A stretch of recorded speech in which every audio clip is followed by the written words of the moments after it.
Coaches and quarrels. Everyone on the island of Sodor knows that wherever Thomas goes, Annie and Clarabelle go too.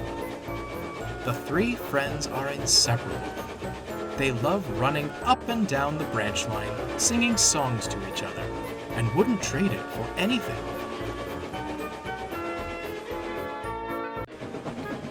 On the main line, change was afoot. Sir Topham Hatt was testing a new stopping service. Rather than changing trains, passengers wishing to travel on the branch lines were designated certain coaches. At the junction, the coaches were uncoupled and added to the branch line trip. The passengers enjoyed the convenience. Thomas, meanwhile, enjoyed the attention. It's only natural the fat controller would give me more responsibility, he boasted to Henry one day. Given how well I run the branch line, I'm surprised he didn't do it sooner. You do know he's running the same service on Edward's branch, don't you? Asked Henry. Thomas wasn't listening. He coupled his coaches to Annie and Clarabelle and hurried away.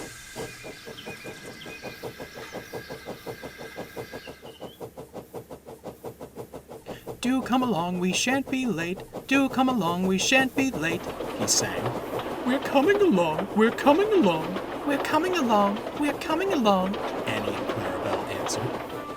The other coaches remembered Thomas from his days as station pilot. Soon, they were telling him all about their journeys along the main line. Annie and Clarabelle wanted to sing more songs, but Thomas was too enthralled in the other coaches to notice.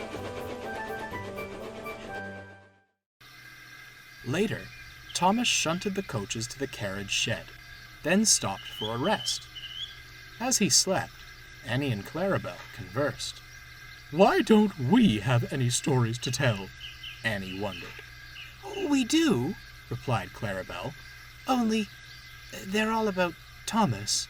Going fishing. Losing our guard, Annie added. Racing Bertie, finished Clarabelle. Wonderful stories, mind you, but... Oh, we were merely along for the ride, Annie sighed. It would be nice to go on the main line again, smiled Clarabelle.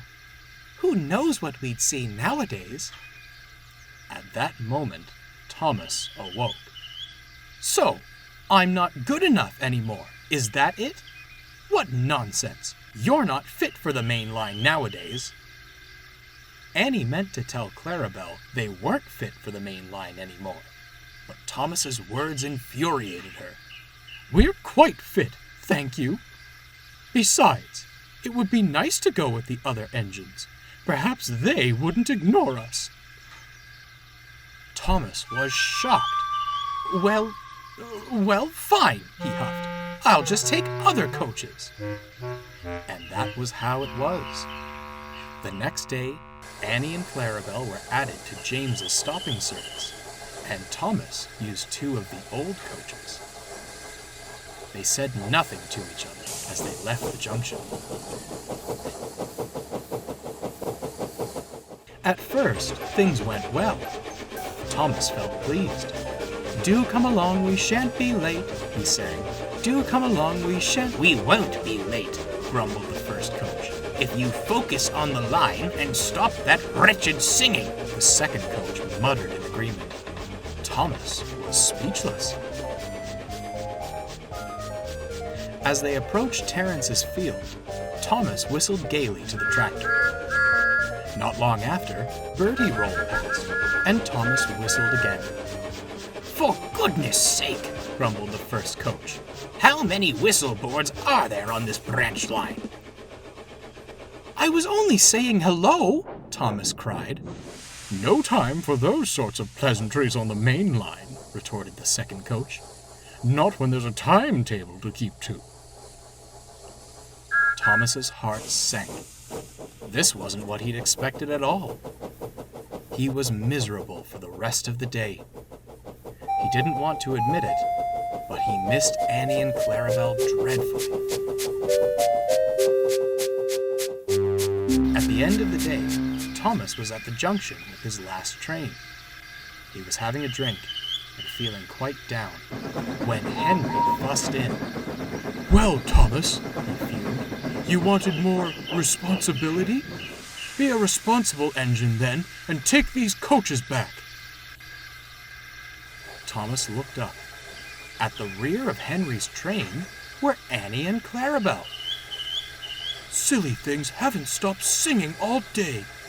Do come along or you'll be late. I've been on time all day, thank you." Thomas couldn't help but laugh. At once, he coupled the old coaches to Henry's train and took Annie and Clarabel away. Henry puffed off indignantly. "I'm sorry, you two," said Thomas sadly. "I shouldn't have been so rude. My day has been—" "Dreadful," interrupted Annie sadly. "Ours too." "We missed you dearly," added Clarabel. "Those mainline engines treated us awfully. Some adventure that was." "Disgraceful," huffed Thomas. "They should be so lucky to have you on their trains." The three friends stopped. Then they laughed. It was good to be together again. Thomas still takes other coaches along his branch line, but Annie and Clarabel stick close behind him. They still bicker, as good friends do from time to time. From that day on, however, there was no talk of leaving for the main line. Annie and Clarabel concluded that the only story they wanted to tell was that of their peaceful little branch line.